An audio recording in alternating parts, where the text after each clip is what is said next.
Hello students, आप लोगों का स्वागत है मेरे YouTube channel commerce by doctor Jitendra sir में। आज मैं आप लोगों को इंट्रोडक्शन ऑफ अकाउंटिंग लेखांकन का परिचय समझाने जा रहा हूं, जो कि आप लोगों के 11th 12th BCom BBA and CA foundation आदि के लिए यूजफुल है। मेनली ये वीडियो 10th पास करके जो स्टूडेंट्स 11th क्लास में कॉमर्स स्ट्रीम में आए हैं, उन लोगों के लिए ये वीडियो है। ये वीडियो जो लोग डायरेक्ट नॉन कॉमर्स से बीकॉम में जाते हैं, उन लोगों के लिए भी यूजफुल है। सीए फाउंडेशन में भी स्टार्टिंग में जो नॉन कॉमर्स स्टूडेंट होते हैं, उन लोगों के लिए भी ये यूजफुल है। आइए इस वीडियो में मैं आप लोगों को समझाने जा रहा हूँ इंट्रोडक्शन ऑफ अकाउंटिंग। सबसे पहला प्रश्न ये उठता है कि नीड ऑफ अकाउंटिंग, अकाउंटिंग यानी लेखांकन की आवश्यकता क्यों हुई। जैसा कि आप लोग जानते हैं, necessity is the mother of invention, आवश्यकता ही आविष्कार की जननी है। जब तक हम लोगों को किसी चीज की आवश्यकता नहीं होगी, तब तक उस चीज का आविष्कार नहीं होगा।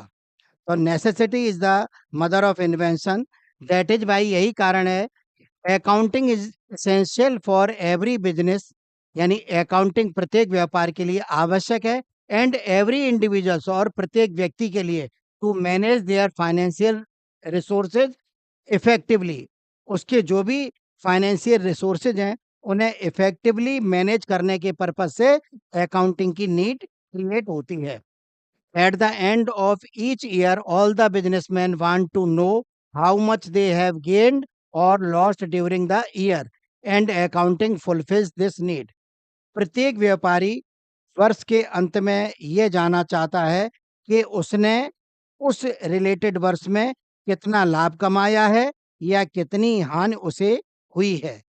इस उद्देश्य की पूर्ति के लिए अकाउंटिंग जो है बहुत महत्वपूर्ण रोल प्ले करता है। With the help of accounting this need is fulfil of the businessman, व्यापार या व्यापारी की जो भी ये नीड होती है, उस नीड को फुलफिल जो है वो अकाउंटिंग ही करता है। नेक्स्ट है हमारा मीनिंग ऑफ अकाउंटिंग, लेखांकन से आशय। Accounting is a systematic process of identifying, measuring, recording, classifying, summarizing, interpreting, and communicating all financial information to the all related users of accounting. Accounting से जो आशय है वो क्या है?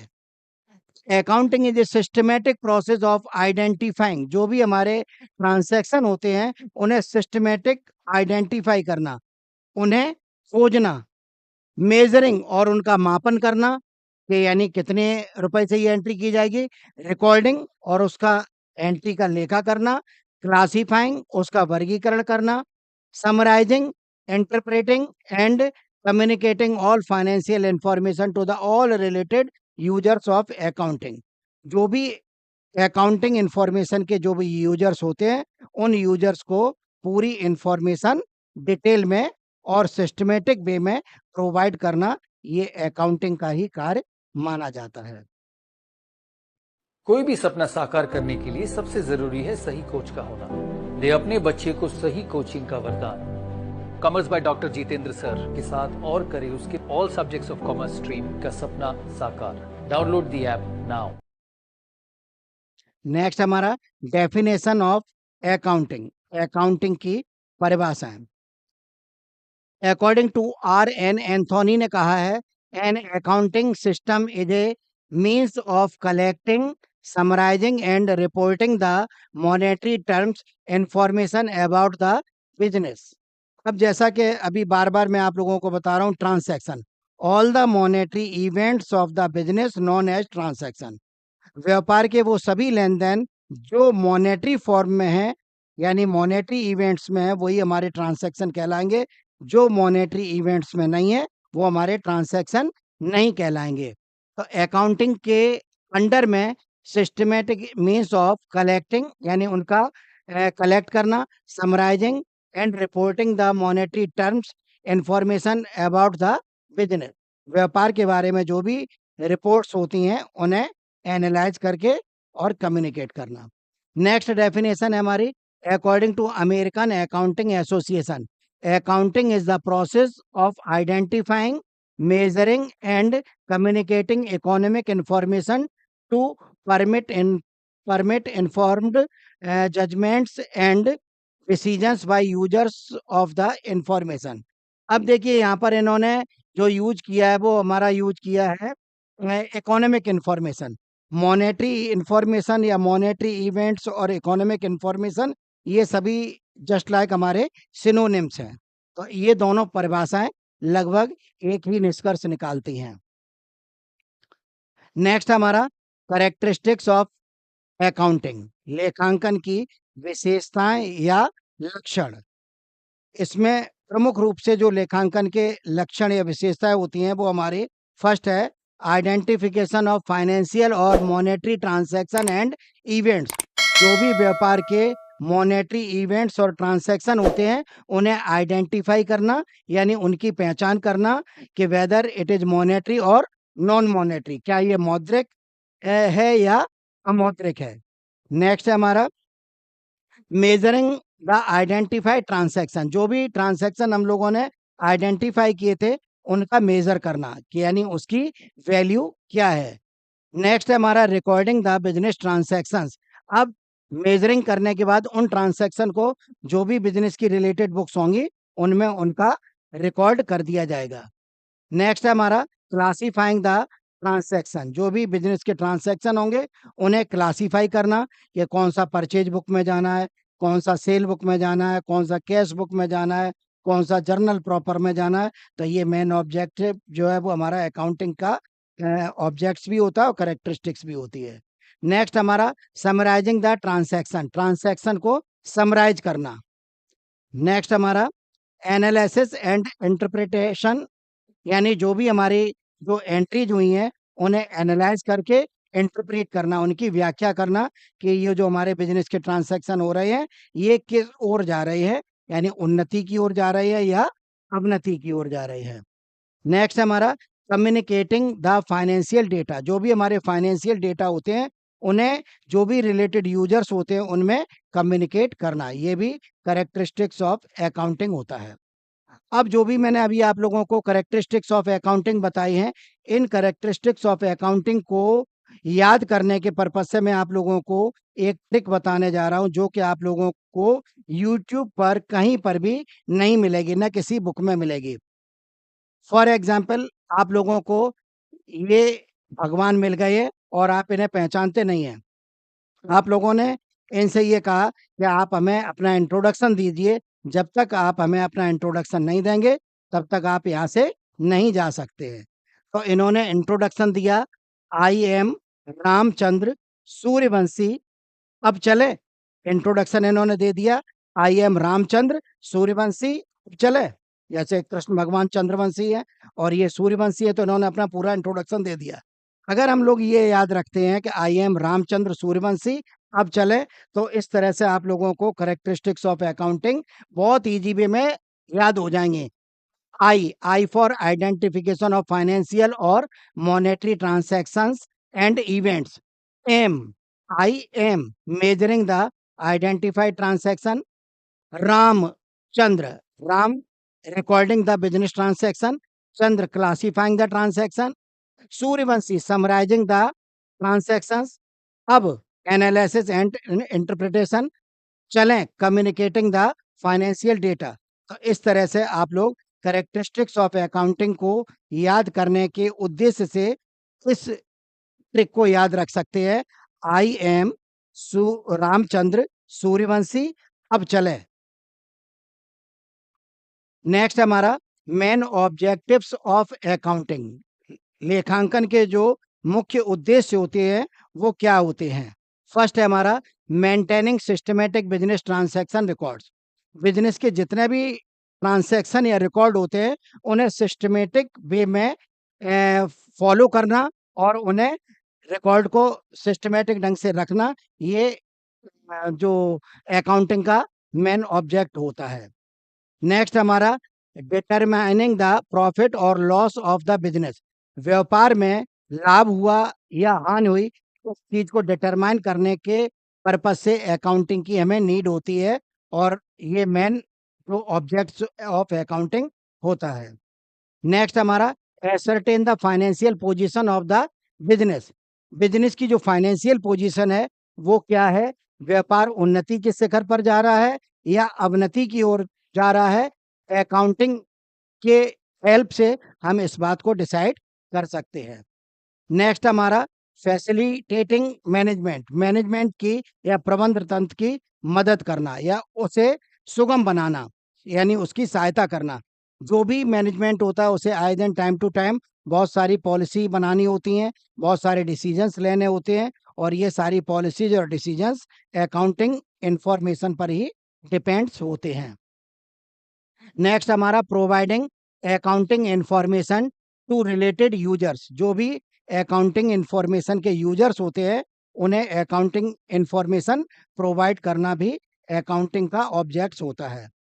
Protecting the business assets and records, व्यापार की जो भी एसेट्स होती हैं, लैंड एंड बिल्डिंग है, कंप्यूटर है, फर्नीचर है, इन सभी की सुरक्षा करना, और जो भी हमारे रिकॉर्ड्स हैं, जर्नल है, लेजर है, फाइनेंशियल स्टेटमेंट है, बैलेंस शीट है, इन सभी को प्रोटेक्ट करना और इनकी सुरक्षा करना भी अकाउंटिंग का मेन ऑब्जेक्ट्स होता है। नेक्स्ट हमारा users of accounting information, accounting information के जो यूजर्स होते हैं वो कौन कौन होते हैं। तो there are two types of users of accounting information, first internal users and second external users. The users which are directly related to the management or policy formation known as internal users. Internal users में आप लोगों के owners आते हैं, व्यापार के स्वामी आते हैं, तो owners of the business treated as a internal users of accounting information, व्यापार का जो स्वामी होता है वो internal users of accounting information में आता है, जो कि अनपब्लिश्ड डेटा को भी यूज करता है। नेक्स्ट हमारा मैनेजमेंट, मैनेजमेंट जो भी पॉलिसीज बनाता है वो अकाउंटिंग इंफॉर्मेशन के आधार पर ही बनाता है, तो अनपब्लिश्ड इंफॉर्मेशन हो चाहे पब्लिश्ड इंफॉर्मेशन हो, दोनों ही इंफॉर्मेशन को मैनेजमेंट यूज करता है।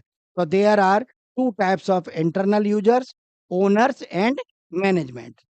नेक्स्ट हमारे एक्सटर्नल यूजर्स यानी बाह्य प्रयोगकर्ता, the users which are not directly related और concerned with the management known as external users of accounting information, वे सभी अकाउंटिंग इंफॉर्मेशन के प्रयोगकर्ता जिनका के व्यापारी से और प्रबंध तंत्र से कोई भी डायरेक्ट संबंध नहीं है, वो हमारे external users of accounting information कहलाते हैं। इसमें फर्स्ट आता हमारा इन्वेस्टर्स, विनियोगकर्ता, प्रत्येक व्यक्ति जो भी उसकी सेविंग्स होती हैं उन पर लाभ कमाने के उद्देश्य से ऐसी कंसर्न में इन्वेस्ट करना चाहता है जो कंसर्न उसे अधिकतम लाभ दे, और इस पर्पज से जो भी पब्लिश्ड इंफॉर्मेशन होती है उसको इन्वेस्टर्स एनालाइज करता है। तो investors include in external users of accounting information.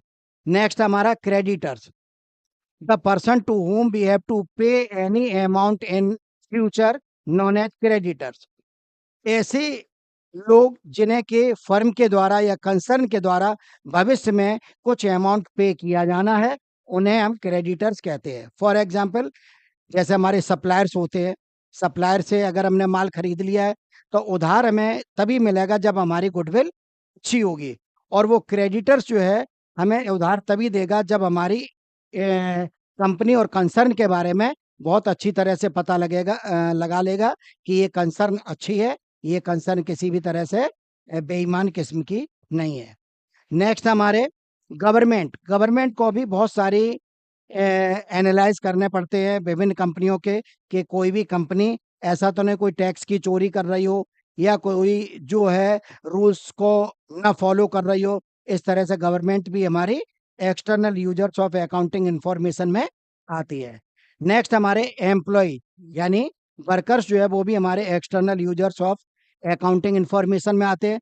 प्रत्येक वर्कर जो होता है वो रेपुटेड कंसर्न में काम करना चाहता है, कार्य करने से पहले वो प्रत्येक कंसर्न के बारे में एनालाइज करता है कि किस कंसर्न में हमें जॉब करना सही रहेगा, किस कंसर्न से हमें ज़्यादा भविष्य में लाभ होगा और हमें प्रसिद्धि भी मिलेगी। तो इस तरह से एम्प्लॉई जो होते हैं वो हमारे external users of accounting information में आते हैं। नेक्स्ट हमारे रिसर्चर्स, अनुसंधानकर्ता, पीएचडी करने वाले लोग या किसी प्रोजेक्ट्स की रिपोर्ट तैयार करने वाले लोग, ये लोग भी मेनली प्राइमरी डेटा के साथ साथ सेकेंडरी डेटा को यूज करते हैं। और रिसर्चर्स जो होते हैं वो हमारे एक्सटर्नल यूजर्स के अंतर्गत आते हैं, क्योंकि रिसर्चर्स मैक्सिमम पार्ट जो होता है वो हमारे पब्लिश्ड डेटा का यूज करते हैं, और पब्लिश्ड डेटा जो होते हैं वो हमारे एक्सटर्नल यूजर्स के अंतर्गत कहलाते हैं। तो इस तरह से एक्सटर्नल यूजर्स में हमारे इन्वेस्टर्स, क्रेडिटर्स, गवर्नमेंट, एम्प्लॉयज और रिसर्चर्स आदि सम्मिलित होते हैं। आशा है ये वीडियो आप लोगों को पसंद आया होगा। अगर ये वीडियो आप लोगों को पसंद आता है तो इसे शेयर एवं लाइक करना न भूलें। यदि आप लोगों को 11th 12th या आगे बीकॉम, बीबीए आदि के कोर्स के लिए ऑनलाइन या ऑफलाइन कोचिंग अटेंड करना है, या आप लोगों को कंप्लीट रिकॉर्डेड कोर्स लेना है, या लाइव क्लासेस को ज्वाइन करना है, तो आप लोग प्ले स्टोर से commerce by doctor Jitendra sir app को डाउनलोड कर लें। और इसे डाउनलोड करने के पश्चात आप लोगों को बहुत सारा मटेरियल फ्री में भी मिल जाएगा तथा कुछ मटेरियल पेड भी होगा। अगर आप लोगों को किसी प्रकार की इस ऐप को डाउनलोड करने में या किसी कंसेप्ट को समझने में कोई भी प्रॉब्लम आती है तो आप लोग विदाउट हेजिटेशन मेरे व्हाट्सएप नंबर 9456465969 या 8923000644 पर मैसेज कर सकते हैं। जैसे ही पॉसिबल होगा मैं आप लोगों की प्रॉब्लम को सॉल्व करने की कोशिश करूंगा। यदि मेरे द्वारा पढ़ाया गया कोर्स या मेरे द्वारा जो बनाया गया कोर्स है उसमें से आप लोगों के एग्जाम में कोई कोर्स नहीं आता है या आपका पूरा कोर्स उसमें कवर नहीं होता है और किसी तरह से अगर आप अनसक्सेस होते हैं तो आप लोगों ने जो भी अमाउंट पे किया होगा उस कोर्स को खरीदने में वो 100% जो है अमाउंट आप लोगों को रिटर्न कर दिया जाएगा। हालांकि ऐसा सोचना आपका बेकार रहेगा कि हमारे द्वारा बताया गया कोर्स आप लोगों के एग्जाम के लिए यूजफुल नहीं होगा, क्योंकि पिछले 35 वर्षों में 1990 से मैं पढ़ा रहा हूँ, आज तक ऐसा नहीं हुआ है कि किसी स्टूडेंट्स को कोई ये कंप्लेंट रही हो कि नहीं सर आपका बताया हुआ कोर्स हमारे एग्जाम में नहीं आया है। इसी कॉन्फिडेंस के साथ मैं आप लोगों से कह रहा हूँ कि अगर आप लोगों को इस कोर्स में कोई भी परचेज करने के बाद प्रॉब्लम आती है तो आप लोगों को 100% मनी रिफंड कर दी जाएगी। आशा है ये वीडियो आप लोगों को पसंद आया हो, और अगर पसंद आया हो तो इसे आप लोग शेयर एवं लाइक करना न भूलें। Thanks for watching. क्या आप कॉमर्स स्ट्रीम में सक्सेसफुल होना चाहते हैं लेकिन आपको सही गाइडेंस नहीं मिल रही है? क्या आप सीए, सीएस या अकाउंटिंग के क्षेत्र में अपना नाम रोशन करना चाहते हैं? तो ज्वाइन करें डॉक्टर जितेंद्र सर की कॉमर्स क्लासेस को और करिए कॉमर्स के सभी सब्जेक्ट्स के डाउट्स को क्लियर। ये हैं जाने माने कॉमर्स एक्सपर्ट जो इस स्ट्रीम के सभी कोर्सेज जैसे 11th 12th B Com, M Com, BBA, CA foundation की तैयारी कराते हैं, ऑनलाइन और ऑफलाइन दोनों ही। ये सभी स्टूडेंट्स को पर्सनलाइज्ड अटेंशन और सपोर्ट देते हैं, साथ ही उन्हें कॉम्प्लेक्स कॉन्सेप्ट को समझने में भी मदद करते हैं। इन्होंने 30 से भी ज्यादा वर्षों के एक्सपीरियंस में कई किताबें लिखी हैं, जैसे books on accountancy, taxation, cost accounting, business economics, statistics इत्यादि, जो फ्लिपकार्ट व अमेज़न पर उपलब्ध हैं। और तो और इनकी ऐप भी है जिसे आप प्ले स्टोर से डाउनलोड कर सकते हैं। तो आज ही ज्वाइन करने के लिए कॉल करें 8923000644 पर और अपने करियर को दें ऊंची उड़ान।